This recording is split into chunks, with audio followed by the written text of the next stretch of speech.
Океан, двойная сила жизни и разрушения, играл ключевую роль на протяжении всей мировой истории. В древние времена наши предки процветали под руководством небесных посланников небесного города. Это божественное наставничество положило начало эпохи, отмеченной беспрецедентным миром, процветанием и изобилием. Эта идиллическая гармония сохранялась на протяжении бесчисленных поколений, пока человеческое беспокойство и ненасытное любопытство не нарушили это спокойствие. Люди стали пренебрегать оракулами и стремились уйти от предопределенной судьбы, желая недостижимого. В ответ небеса обрушили катастрофические волны, которые уничтожили их города. Непрекращающийся дождь продолжался в течение 100 дней, и бушующие приливы стерли все следы их греха и высокомерия, положив конец этой ранней цивилизации. Когда воды в конце концов отступили, никаких остатков некогда процветающей цивилизации не осталось. И выжившие, и новорожденные вернулись к первобытному существованию, лишенному знаний и мудрости, живущему в гармонии с неумолимыми законами природы, без видимого начала и конца.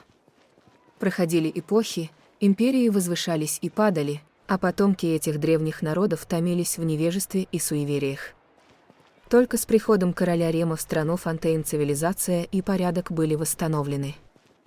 Король Рем поделился мудростью в сельском хозяйстве, строительстве и искусстве, возвысив человечество до мастеров своего дела. Под руководством Ремуса его флот покорил острова, разбросанные по высоким водам, подчинив даже могучего глубинного дракона. Это были золотые дни после падения первых народов, и вечное процветание казалось мучительно близким. Однако провидцы предсказали раздор и неминуемое падение Великой Империи Фортуны. Решив бросить вызов судьбе, король-бог разработал грандиозный план, гармоничную симфонию процветания, основанную на 7-дневном вращении и ветрах моря и суши.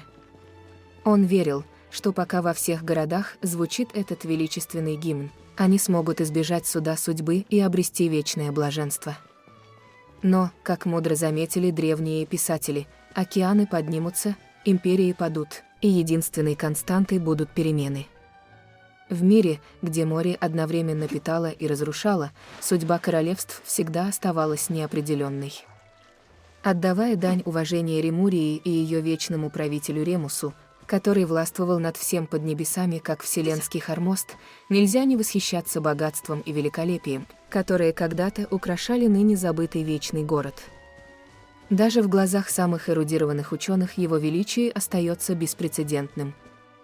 Когда вы отправились в путешествие, миновав океанские столбы по Королевскому водному пути, ведущему к величественной гавани, принимавшей фортуну, императорский корабль, перед вами появилось высокое здание.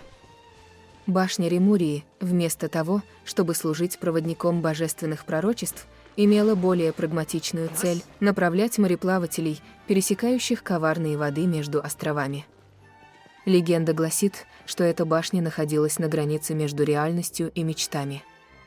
Моряки, даже очарованные чарующим звуком сирен, могли рассчитывать на громкий звон колокола, пробивающийся сквозь туман и гарантирующий их благополучное прибытие в Ремурию.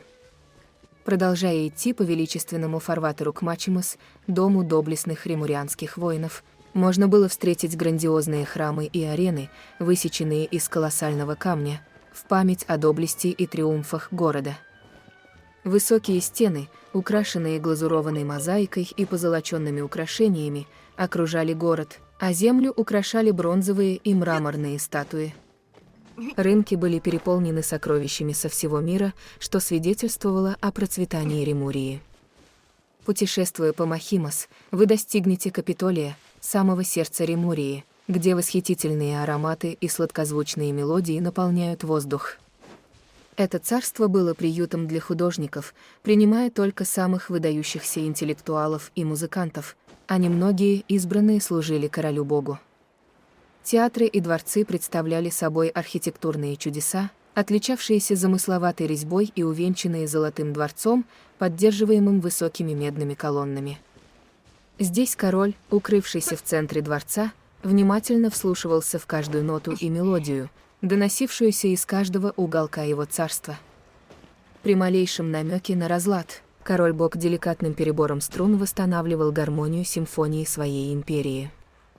Чтобы защитить вселенскую гармонию от бурных вод, угрожавших раздором, король Рем назначил 4 исключительно способных людей на высокие руководящие посты. Эти люди разделяли его власть, становясь его партнерами в управлении, служа хармостом для всех городов и неустанно работая над устранением любого диссонанса.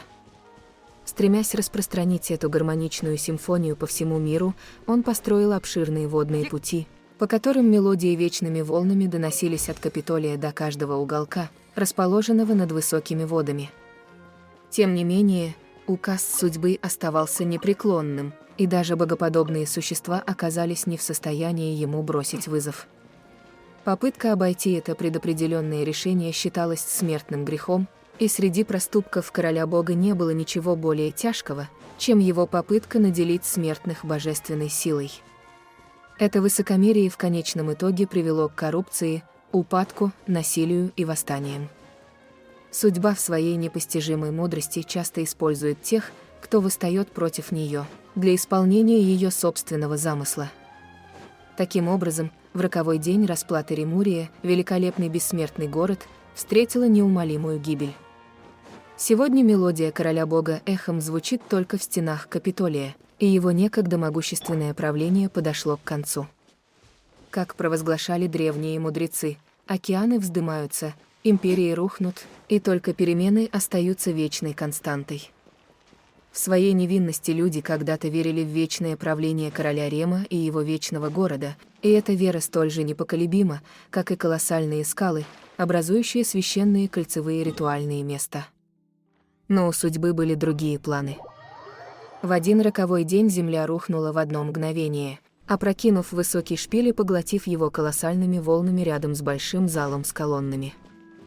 В тот трагический день царские дороги и храмы обратились в руины, а некогда славный город вместе с его жителями, воинами, учеными, знатью и даже великолепным золотым дворцом, соперничавшим с блеском солнца, погрузился в пучину вечного сияния.